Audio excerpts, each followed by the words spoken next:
आपको दिन में सपने दिखाने नहीं आए। हम कोई हवा वाला जहाज पानी पर चलाने नहीं आए। हम सिर्फ आपके साथ आपके बच्चों की, आपके परिवार की, शिक्षा की, रोजगार की और इलाज की बातें करने आए हैं। आम आदमी पार्टी रवायती पार्टियां जो हैं, ट्रेडिशनल पार्टियां, उनकी तरह नहीं है कि आए, हाथ हिलाया और गए, वोट पड़ जाते थे।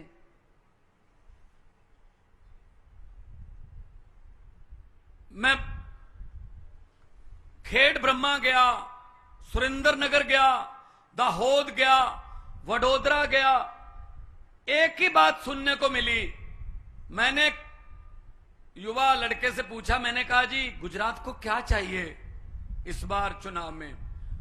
बोला चेंज। मैंने कहा चेंज कौन है फिर? कहता जी आम आदमी पार्टी। मैंने कहा कांग्रेस नहीं। कहता कांग्रेस चेंज नहीं जी, कांग्रेस तो एक्सचेंज है। किसी के कम होते हो 5 इधर से ले लो, किसी के कम पड़ रहे हो 10 इधर से ले लो। वो तो मतलब कोमा में चली गई है। तो अभी आम आदमी पार्टी, गुजरात में जो आंधी चली हुई है परिवर्तन की, उस आंधी का मैं अभी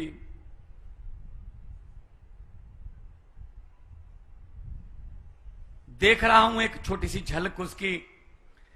जोरदार तालियों से ये बता दीजिए कि ये आंधी का हिस्सा आप भी हैं।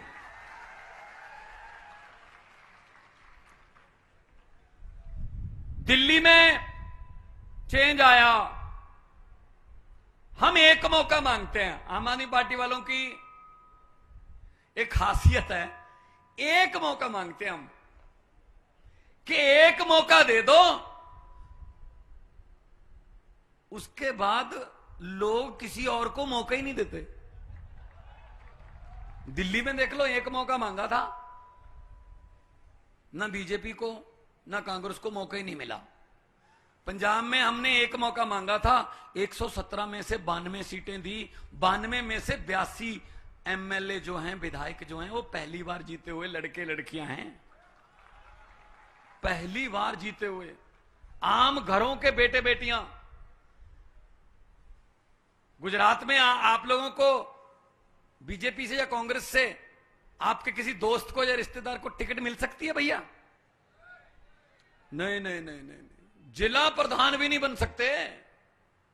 इनके ही बेटे, इनके ही आगे रिश्तेदार, मामे फुफ्फे, पता नहीं कहां तक चलते हैं। आम आदमी पार्टी ऐसी है जो आप लोगों को, आपके बच्चों को टिकटें देती है, उनको विधायक बनाती है, उनको विधानसभा की सीढ़ियां और लोकसभा और राज्यसभा की सीढ़ियां दिखाती है। ये आम आदमी पार्टी है।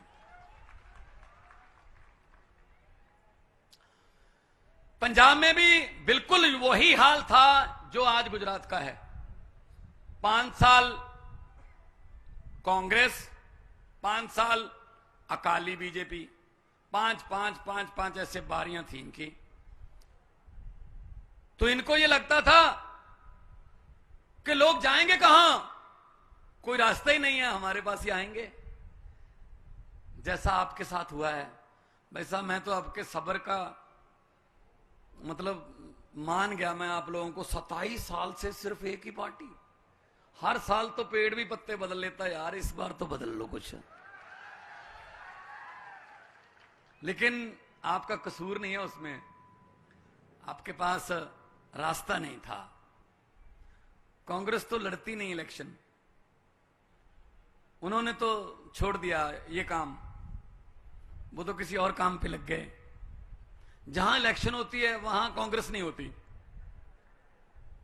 देख लो दिल्ली में 2015 में और 2020 में, दिल्ली में, देश की राजधानी में सबसे पुरानी पार्टी 1885 में बनी,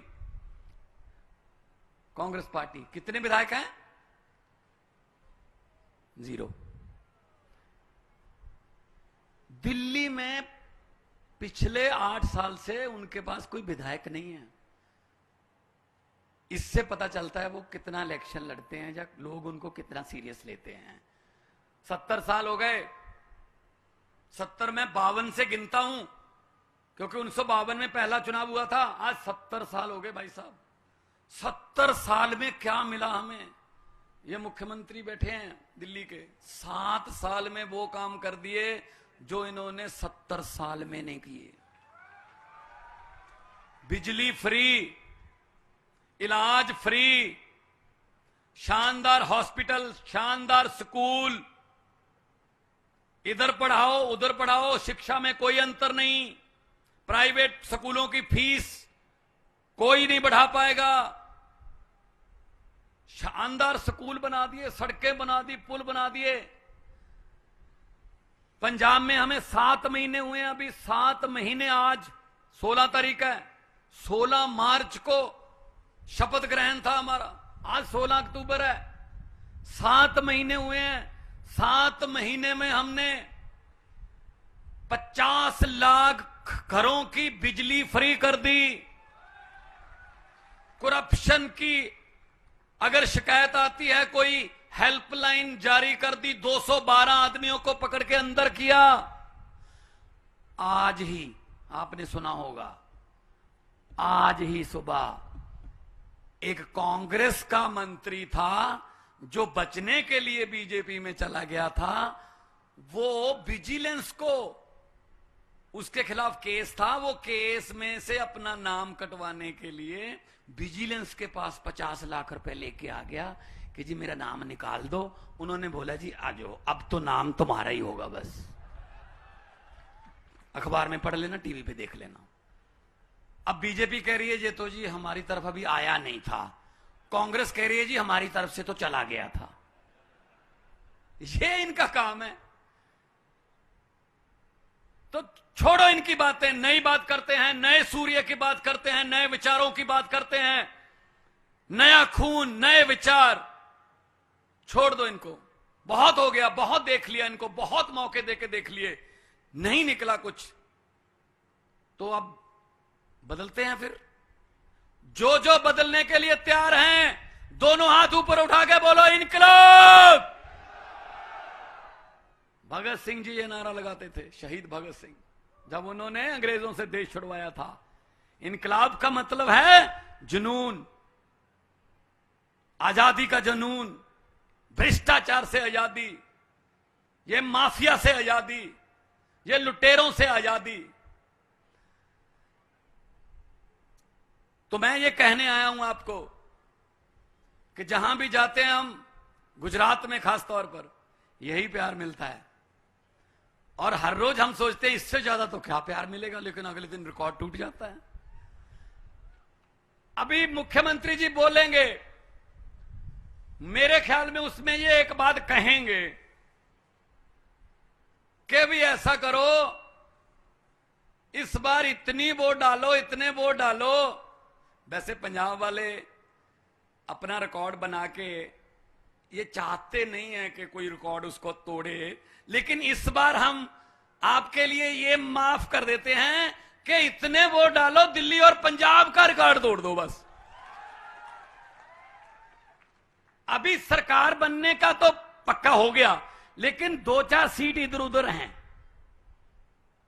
तो 2-4 क्या, सीधा एक अपने रिश्तेदारों, दोस्तों, मित्रों को कहो कि चलो चलते हैं यार, एक बार इधर भी, इस रास्ते पे भी चल के देखते हैं। पता नहीं कहां कहां से हमारी खबरें लाते हैं, ये तो जी हेलीकॉप्टर पे आते हैं। ये हेलीकॉप्टर कहां से आया? मैंने कहा जी हम तो पंजाब में तो हेलीकॉप्टर हम यूज ही नहीं करते, इस्तेमाल ही नहीं करते। हमारा भी दिल है गुजरात में हम सड़क से जाएं, खेत खलियान देखें, पहाड़ देखें, लेकिन ईशुदान भाई कहते हैं उतरते ही, मैंने कहा कार पे चलते हैं, कहते नहीं भाई साहब 50 किलोमीटर है। मैंने कहा फिर आधे घंटे का रास्ता है। नहीं नहीं नहीं, 2.5 घंटे का है। मैंने कहा क्यों? कहते यहां सड़क में गड्ढे नहीं है, गड्ढों में सड़क है। हद है। फिर और क्या करें हम? इसलिए हम कहते हैं कि बदल लो। जब वोट डालने जाओगे, मशीन पर एक बटन होंगे, बटन के सामने चुनाव चिन्ह होगा। यह बात मेरी भावनगर वालों याद रख लेना। बाकी भाषण भले ही याद मत रखना कि वो चुनाव चिन्ह, वो बटन ना तो किसी कमल के फूल का है, ना ही किसी हाथ पंजे का, ना ही किसी हाथी का, ना ही किसी दाती हथौड़े का, ना ही किसी सीढ़ी का, ना ही वो बटन झाड़ू का। असल में वो बटन आपके बच्चों की किस्मत का बटन है भाई साहब। झाड़ू वाला दबा दोगे तो बच्चों की किस्मत चमक जाएगी, वरना 27 साल से काम कर ही रहे हो फिर तुम। ये बीजेपी वाले मुझे मिले, कहते जी हम बिल्कुल एंड में हम पलट देते हैं बाजी। मैंने कहा कैसे? कहते ऐसे। मैंने कहा अच्छा, अब अगर ये ऐसे आए, इलेक्शन से पहले आपको ये कहने के लिए आपके घर पे ऐसे आए, तो मेरी हाथ जोड़ के विनती है, मना मत करना। लक्ष्मी आई है घर में तो रखना, आप ही के हैं, आप ही के लूटा हुआ माल है, इनका कौन सा घर से बनाते हैं ये। हाँ, इनको पकड़ के लक्ष्मी को उसके बोल देना कि हाँ। और इलेक्शन वाले दिन जैसे पंजाब में किया था लोगों ने, अंदर जाके बटन दबा के कर देना कि हाँ। जो समझ गए वो ताली बजा सकते हैं, बाकियों को माफ है। अरे बहुत समझदार इलाका है जी, बहुत समझदार इलाका है, सब समझ गए। ये तो काम हो गया फिर। हमारे साथ भी तो ऐसे ही करते हैं ये मेरे पंजाबी भाई बैठे ने, एक खूंडा चक्की बैठे बुजुर्ग, बोले सो निहाल। ਇਹ ਪੰਜਾਬੀ ਜਿੱਥੇ ਜਾਂਦੇ ਆ ਆਪਣਾ ਮੁਕਾਮ ਬਣਾਉਂਦੇ ਆ। ਗੁਜਰਾਤ ਦੇ ਵਿੱਚ ਬਹੁਤ ਪੰਜਾਬੀ ਨੇ ਮੁਕਾਮ ਬਣਾਇਆ, ਟਰੱਕਾਂ ਵਾਲੇ, ਟਰਾਂਸਪੋਰਟ, ਸਾਡੇ ਖੇਤਾਂ ਦੇ ਕਿਸਾਨ, ਸਾਡੇ ਕੱਛ ਏਰੀਏ 'ਚ ਮਿਲੇ ਪੰਜਾਬੀ, सारे रल के मिल के देश बनता है। बगीचा कभी एक जैसे फूलों का नहीं होता, बगीचे में रंग बिरंगे फूल होते हैं। हमारा देश एक बगीचा है, इसमें रंग बिरंगे फूल हैं। ये राजनीति करते हैं नफरत वाली, हम वो नहीं करते जी, हमें नहीं आती वो। मैं तो आपको यही कहूंगा, उम्मीद लेके देखो ना। तो भावनगर में मेरे कोई चाचे का बेटा रहता है, ना ही मैंने कोई सड़कों का ठेका लेना यहां पे, ना ही मेरा कोई माफिया में हिस्सा है। मैं तो पंजाब से सिर्फ ये कहने के लिए आया हूं कि शहीद आजम भगत सिंह, राजगुरु सुखदेव, चंद्रशेखर आजाद ने सिर्फ पंजाब और दिल्ली आजाद नहीं करवाया था, साथ में गुजरात भी तो था। ईमानदारी की सरकार यहां भी आनी चाहिए। पार्लियामेंट में मैंने बोला था, जब मैं एमपी था, बहुत बड़ी बहस चल रही थी, ये हो जाएगा, इनको ये दे दो, ये समाज वो समाज। मैंने कहा जी मुझे तो 30 सेकंड चाहिए। स्पीकर साहब बोले 30 सेकंड में क्या बोलोगे? मैंने कहा जी यहां ना पहुंचे रवि, वहां पहुंचे कवि। मेरा तो 30 सेकंड में काम हो जाएगा, इनके 2-2 घंटे के भाषण की जरूरत नहीं है। कहते चलो बोलो फिर। मैंने ये बोला था कि लंबे सफर को मीलों में मत बांटिए, लंबे सफर को मीलों में मत बांटिए, कौम को कबीलों में मत बांटिए। एक बहता दरिया है मेरा भारत देश, इसको नदियों और झीलों में मत बांटिए। दोनों हाथ ऊपर उठाकर भारत माता की इनकलाब, जय जवान, वंदे, बोले सो निहाल। बहुत बहुत धन्यवाद, आपने इतना प्यार सत्कार से मुझे सुना। बहुत बहुत आपको